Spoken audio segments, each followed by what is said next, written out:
एक पुरानी कहावत है, एक सेकंड विनोद शर्मा, कि दूध का जला छाछ भी फूक फूक कर पीता है।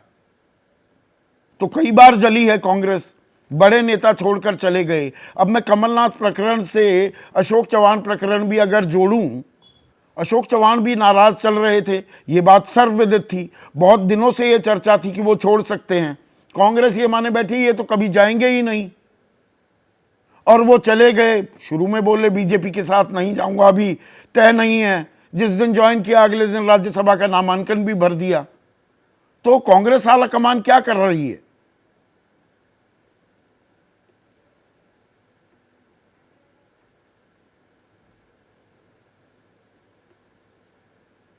अपने हाथ पे बैठी हुई है, सिटिंग ऑन इट्स हैंड्स, अंग्रेजी में जैसे बोलते हैं। देखिए, बात यह है कि कमलनाथ और राहुल गांधी के रिश्ते अच्छे नहीं।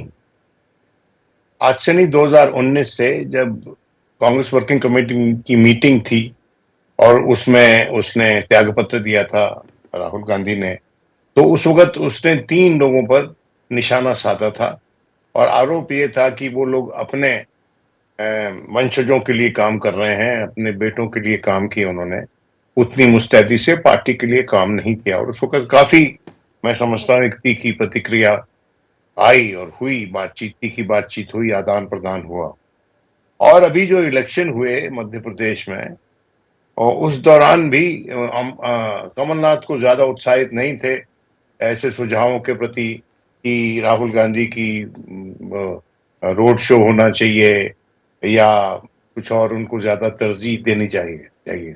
देखिए, बात यह है कि राहुल गांधी अभी भी केंद्र पे हैं वहां की राजनीति के, लेकिन यथार्थ ये भी है कि खारगे साहब वहां के पदासीन, वहां के प्रमुख हैं। और ये जो बातें हैं इस सीनियोरिटी के लेवल पर, कमलनाथ के लेवल पर, वो खारगे साहब को या सोनिया जी को करनी चाहिए। और सोनिया जी से शायद उनकी मुलाकात भी हुई कमलनाथ की। देखिए, अगर कमलनाथ चले जाते हैं, अभी तक कोई तय नहीं है ये बात सच है कि उनके बेटे ने अपना लोगो हटा दिया है कांग्रेस का, आईएनसी, जो अभी भी जो चौहान साहब हैं, अशोक चौहान साहब, उन्होंने नहीं हटाया। उनके ट्विटर पे अभी भी अशोक चौहान आईएनसी है। दोपहर तक तो था, अभी हट गया हो तो मैं नहीं जानता हूं। तो देखिए, बात यह है कि मैं अशोक चौहान के मामले में जरा एक विस्तार से बोलना चाहता हूं कि अशोक चौहान ने एक भी शब्द कांग्रेस के नेतृत्व के खिलाफ नहीं बोला है। बीजेपी में चले गए हैं वो, लेकिन एक भी शब्द नहीं बोला है। और उन्होंने ये कहा है कि उनको दिक्कत थी वो जो वहां का स्थानीय नेतृत्व था महाराष्ट्र का, और उनकी अपेक्षा ये थी कि उसको उसमें सुधार किया जाता, लेकिन वो नहीं हुआ और उन्होंने छोड़ दिया।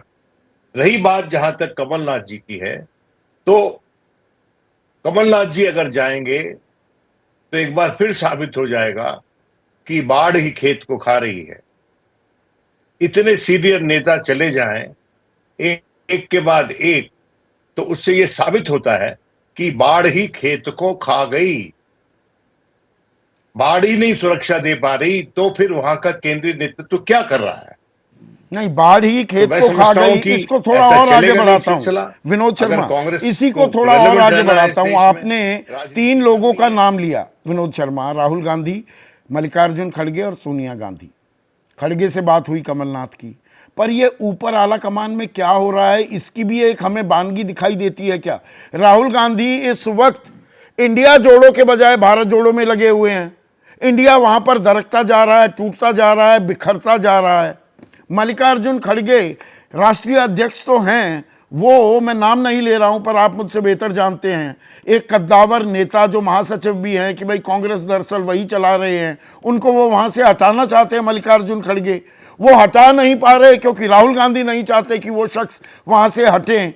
सोनिया गांधी पीछे इमरजेंसी मेजर्स में ही सामने, उनको जब लगता है कि अब और कोई कुछ नहीं कर पाएगा तभी वो इंटरवीन करती हैं। तो ऊपर खाने हो क्या रहा है ये सिलसिला? देखिए, 2022 से ही नाम गिनवाऊं, आरपीएन सिंह, सुनील जाखड़, अश्विनी कुमार, कपिल सिब्बल, हार्दिक पटेल, गुलाम नबी आजाद, अनिल एंटनी, मिलिंद देवड़ा, जगदीश शेट्टार, अशोक चव्हाण, ये सब लोग छोड़कर चले गए। तो ये तो आत्ममंथन करने का टाइम तो है ना। बीजेपी 2 दिन का अपना राष्ट्रीय अधिवेशन कर रही है, 11,500 लोग इकट्ठा हैं, यहां पता नहीं लग रहा कि कौन बैठकर क्या अंतर्मंथन कर रहा है।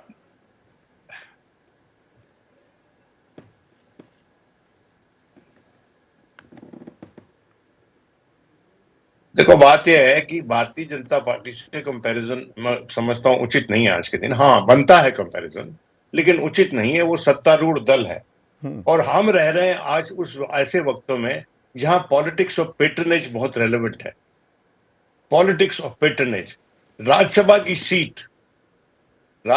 की सीट मिलन देवरा को प्रॉमिस हुई, राज्यसभा की सीट अशोक चव्हाण को प्रॉमिस हुई।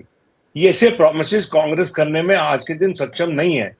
तो जहां पर कांग्रेस की मैं समझता हूं जवाबदेही बनती है उनके नेतृत्व की, वो ये है कि उनकी लीडरशिप का फेलियर है कि इतने पुराने रिश्ते जहां जिन नेताओं के साथ है, जिनके परिवार ने पूरी जिंदगी खपा दी कांग्रेस की राजनीति में, वो लोग छोड़ के जा रहे हैं। इससे क्वालिटी ऑफ लीडरशिप पे एक कमेंट है ये कि आपकी क्वालिटी ऑफ लीडरशिप क्या है, आप कितना सेंस ऑफ बिलोंगिंग दे रहे हैं।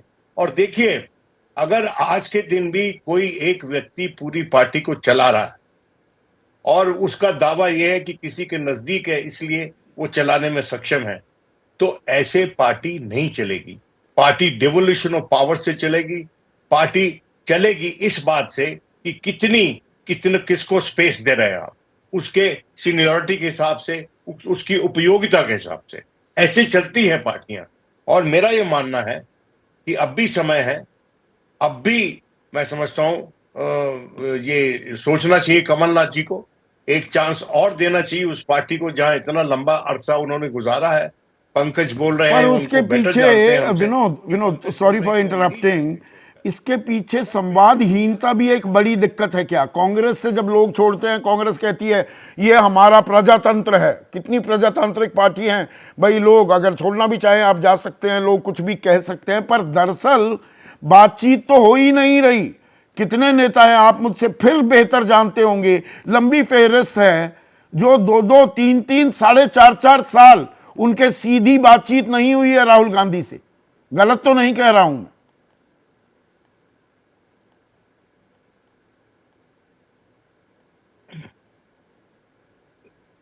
देखिए, बात यह है कि जो ब्रेकडाउन ऑफ कम्युनिकेशन होता है उसमें तो शादियां टूट जाती हैं। ये तो पॉलिटिकल पार्टी की बात कर रहे हैं हम। देखिए, बात एक समझिए, जो व्यक्तिगत रिश्ते हैं उनके टूटने का मुख्य कारण ब्रेकडाउन ऑफ कम्युनिकेशन होता है। आप दिल की बात एक दूसरे से कर ही नहीं रहे हैं। अगर आप कर भी रहे हैं तो कोई सुन नहीं रहा आपकी। मैं समझता हूं कि, और मैं सिर्फ ये कमलनाथ जी के संदर्भ में नहीं बोल रहा हूं, क्योंकि बहुत से प्रश्न कमलनाथ जी पर भी बनते हैं कि जिस तरह से उन्होंने मध्य प्रदेश में कैंपेन चलाया, उसको भी इंगित करना जरूरी है। लेकिन उसके साथ साथ मैं ये मानता हूं कि कांग्रेस का जो शीर्ष नेतृत्व है और जो डी फैक्टो नेतृत्व है या डी यूरे नेतृत्व है, उनको अब मैं समझता हूं सचेत होके खड़ा हो जाना चाहिए और इस पे तवज्जो देनी चाहिए। क्योंकि देखिए, हो क्या रहा है कि बीजेपी ने बड़ा सक्सेसफुली एंटी कांग्रेसिज्म को जिंदा रख लिया है। देखिए, जिस एंटी कांग्रेसिज्म के चलते 60 के दशक में संयुक्त विधायक दल बना, जिसके चलते जनता पार्टी बनी, जिसके चलते नेशनल फ्रंट बना, जिसके चलते बहुत से और ऐसे एक्सपेरिमेंट हुए, वो जो एंटी कांग्रेसिज्म है उस वक्त होता था जब कांग्रेस का वर्चस्व था इस देश में, इसकी राजनीति में। और कांग्रेस आज के दिन हाशिए पर है जब भी एंटी कांग्रेसिज्म जो है भारतीय जनता पार्टी जिंदा रखने में सक्षम पा रही है अपने आप को। तो कांग्रेस को कुछ करना होगा, पार्टी को विचार करना चाहिए।